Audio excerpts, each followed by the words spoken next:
एक और चीज खुद मैं शाह साहब आपकी तरफ ये सवाल लेकर आऊंगा कि ये कहा जा रहा है कि जी कि साइफर चोरी हो गया या गुम हो गया या वो ले गए। अब फॉरेन ऑफिस ये कहता है कि साइफर हमारे पास है। वज़ीर दाखिला जो उस वक्त थे हमारे राना सनाउल्लाह साहब, वो भी मैं आपको सुना देता हूं उन्होंने साइफर के बारे में क्या बात कही थी।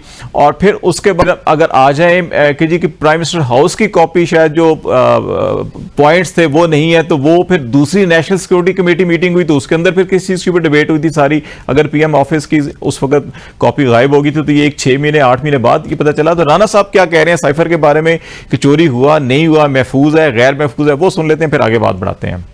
साइफर गायब होने की बात नहीं है, साइफर जो है वो वज़ारत खारजा में मौजूद है।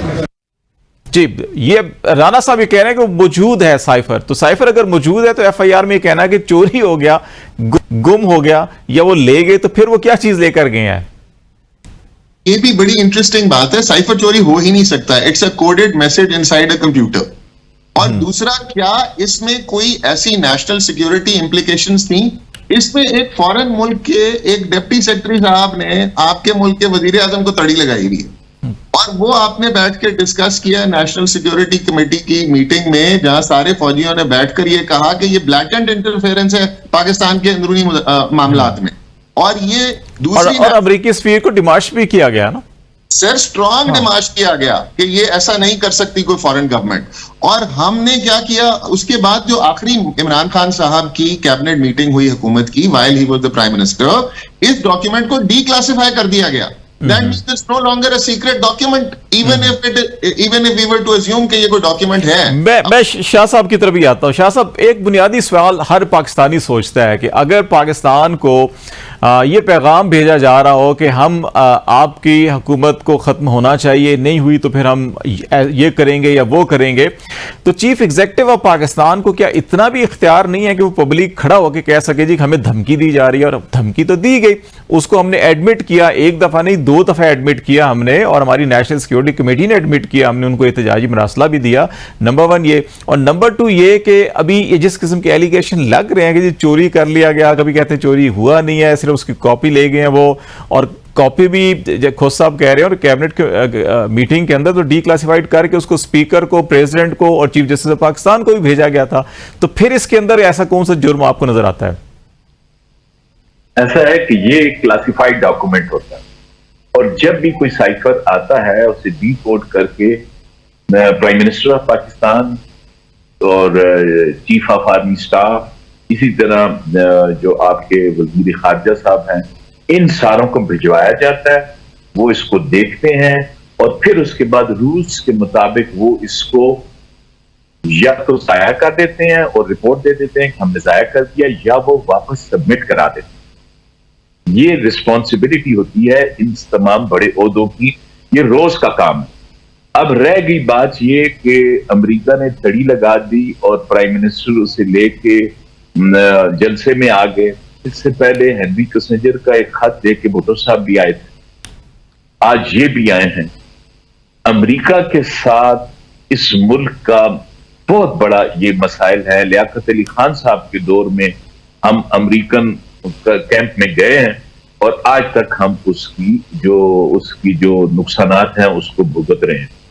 तो ये जब भी जैसी भी सूरत हाल होती है, इस मुल्क को वाकई नुकसान पहुंचता है। और फिर बहुत सारे ऐसी चीजें जो आपकी फॉरेन पॉलिसी के साथ रिलेटेड होती हैं, वो खुफिया होती हैं।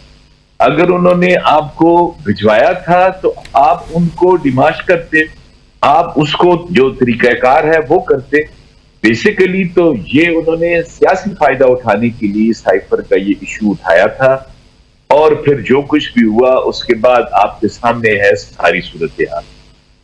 अच्छा, एक शाह साहब आखिर एक चीज मैं और पूछना चाह रहा हूँ। जज्बाती अंदाज में जरूर लेते हैं, लेकिन क्लासिफाइड डॉक्यूमेंट को किस तरह से उसको वो आएगा, उसे देखा जाएगा और उसके बाद उसके साथ क्या करना है, ये रिस्पॉन्सिबिलिटी। एक जो बड़ा अहम एक और इशू में, क्योंकि टाइम हमारा जो है कि अगले 1-2 मिनट में खत्म हो रहा है, लेकिन वो मसला रह गया। ये बता दें कि इलेक्शन डेट के हवाले से जो असेंबली तहलील हुई कबल अज वक्त हुई, प्राइम मिनिस्टर की एडवाइस पर हुई, तो 48(5)(a तो बड़ा क्लियर है कि प्रेसिडेंट डेट देंगे, लेकिन अभी लॉ मिनिस्ट्री भी कहती है, इलेक्शन कमीशन भी कहता है कि नहीं, आपका इख्तियार नहीं है साहब, ये हम तारीख तय करेंगे। शाह साहब, तारीख तो बेसिकली इस वक्त देखें, 90 डेज आइन की मैंडेट है कि 90 डेज में इलेक्शन होने चाहिए। जब भी असेंबली जो है वो डिसॉल्व होगी और प्राइम मिनिस्टर की एडवाइस पे होगी।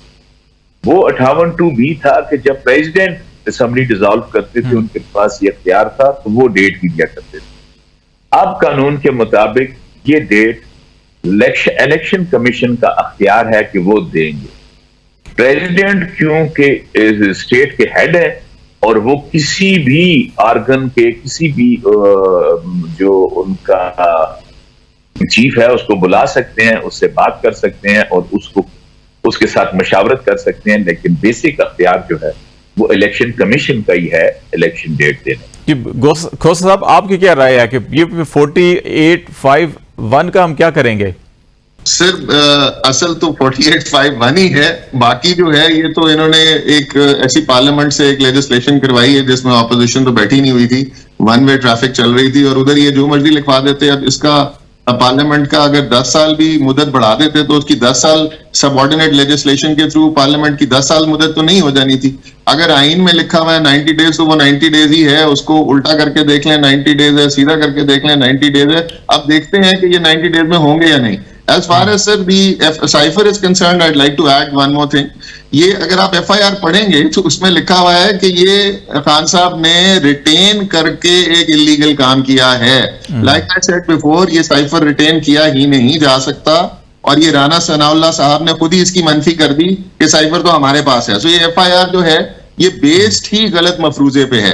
फिर इसमें जो सेक्शन लगाए गए हैं वो स्पाइंग के लगाए गए हैं। क्या आपका वजीर आजम स्ट्रॉन्ग डिमांड नहीं दे सकता ऐसे मुल्क के डिप्टी सेक्रेटरी को जो आपको तड़ी लगा दे? और क्या हम इतने ही बेगैरत हो गए हुए हैं कि हम अपने वजीर आजम और अपने फॉरेन सेक्रेटरी को इस बात पर अंदर कर देंगे, बजाय ये कि हम डिमांड करें उस मुल्क से जिसने इंटरफेरेंस करने की कोशिश की कि वो इस तरह की जुर्रत ना करे।